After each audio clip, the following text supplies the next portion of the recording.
Assalamualaikum warahmatullahi wabarakatuh. Berjumpa kembali dengan Wise Channel. Nah, untuk kesempatan kali ini kita akan melakukan pembuatan dengan alat barang-barang bekas seperti ini, seperti halnya stang seher berikut plat dengan ketebalan 6 mili seperti ini, dan juga bearing yang sudah tidak terpakai ya. Nah, pertama-tamanya kita garis dulu untuk plat tebalnya seperti ini. Nah, untuk ukurannya saya menggunakan ukuran 1,5 mili ya. Kita bagi dua saja. Dan berikutnya kita gerinda saja untuk bagian plat yang terdapat di plat tebal seperti ini.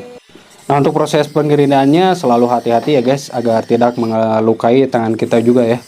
Dan harusnya seperti itu. Selanjutnya kita gedor saja untuk bagian plat yang telah kita gerinda tadi. Dan sekarang kita akan melakukan sulap ya, bim salabim abrah kadabra. Nah, seperti ini ya. Nah, kita lempar saja. Nah, ini sudah terbagi dua ya teman-teman. Nah, selanjutnya ini akan kita las ke bagian stang seher yang sudah tidak layak pakai seperti ini. Nah, kita gunakan saja bearing seperti ini untuk menentukan titik center dari alat yang akan kita las ini ya teman-teman. Nah, caranya seperti ini, kita gunakan saja baut panjang seperti itu. Selanjutnya kita akan gunakan bearing untuk dudukan dari bautnya ya teman-teman. Nah, seperti ini ya. Nah, setelah kita menentukan titik tengah center dari alat ini, selanjutnya kita proses pengelasan ya. Nah, untuk proses pengelasan ini sebaiknya kita titik saja satu persatu, baik itu yang bawah dan maupun yang bagian stang seher dan juga bearingnya ya teman-teman. Nah, seperti ini. Setelah kita titik, selanjutnya kita keseluruhan area dari bearing dan juga berikut stang sehernya kita las saja seperti ini. Untuk cara proses pengelasannya, kita tinggal di gua gel gutak kita tekan saja seperti itu ya. Nah, caranya seperti ini. Selanjutnya kita buka saja untuk bautnya karena kita sudah melakukan pengelasan.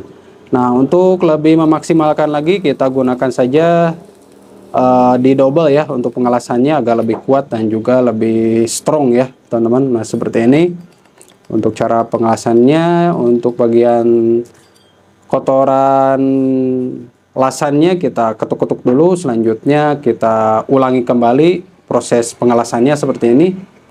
Jadi untuk caranya seperti itu. Nah, untuk area-areanya agar lebih kuat juga, kita las keseluruhan area dari baik itu stang seher dan juga bearingnya ya teman-teman. Jadi ini akan sangat bermanfaat sekali untuk di bengkel kita ataupun teman-teman yang setelah melihat video ini bisa mempraktekkan juga ya. Jadi barang-barang bekas yang ada di bengkel kita bisa terpakai atau bisa kita gunakan menjadi tracker-tracker yang sangat bermanfaat sekali ya teman-teman. Nah, seperti ini. Selanjutnya kita gerinda kembali untuk bagian las-lasannya setelah kita las keseluruhan area baik itu bearing dan juga stang sehernya seperti ini. Lanjut kita bersihkan menggunakan sikat gigi sikat kawat ya teman-teman. Nah, seperti ini sudah jadi ya teman-teman. Nah, lanjut kita ke prosedur pembukaan mounting, bos mounting yang terdapat di Yamaha Mio ya.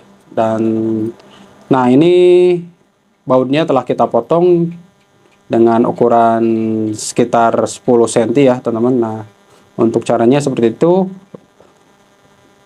Nah, lanjut kita gunakan saja bearing lain karena dari diameter bos mounting yang terdapat di Mio itu ukurannya 30 mili, dan untuk tracker ininya pendorongnya kita harus gunakan yang di bawah 30 mili ya. Nah, kita gunakan saja bearing dari Noken As Supra ya teman-teman. Nah, seperti ini kita buka saja untuk bagian outernya atau luarnya. Nah, seperti ini kita rusak saja bagian dudukan dari gotringnya. Lanjut kita ketuk saja dan ini telah terlepas ya teman-teman. Nah, seperti ini cara pembukaan bearing ya teman-teman. Nah, seperti itu. Selanjutnya ini bisa kita gunakan untuk mendorong dari bos yang mengalami seperti ini ya. Nah, untuk karetnya itu sendiri lepas dan bosnya itu diam di dalam ya teman-teman. Nah, lanjut kita ke proses pembukaan dari bos yang terdapat di Yamaha Mio ini menggunakan tracker yang telah kita buat. Nah, lanjut kita posisikan dulu untuk bagian bearingnya seperti itu. Nah, karena ini kurang kuat, saya las saja untuk bagian dalamnya ya teman-teman, karena itu mengalami retak ya. Bearing kalau kita las itu akan mengalami keretakan ya, dan kita las saja keseluruhan area yang bagian tengah dan juga bagian yang luarnya. Nah, berikutnya kita atur atau kita buka saja seperti ini, dan ini adalah proses pembukaan dari BOS yang terdapat di Yamaha Mio ini. Dan untuk prosesnya seperti ini, nantinya ada revisi ya setelah membuat alat ini, revisi kembali dari tracker ini, dan itu ada di video selanjutnya ya teman-teman. Jadi untuk trackernya ini mengalami kerusakan di area as dratnya ya, dan ini telah terbuka dengan sempurna. Dan untuk video tutorialnya seperti itu aja, proses pembukaannya ini benar-benar sangat mantap sekali ya. Nah, baik, untuk videonya seperti itu aja, mudah-mudahan bermanfaat. Untuk itu bantu tekan like dan juga subscribe. Terima kasih, salam racing dari Wash Channel. Mantap. Bantu follow dan subscribe.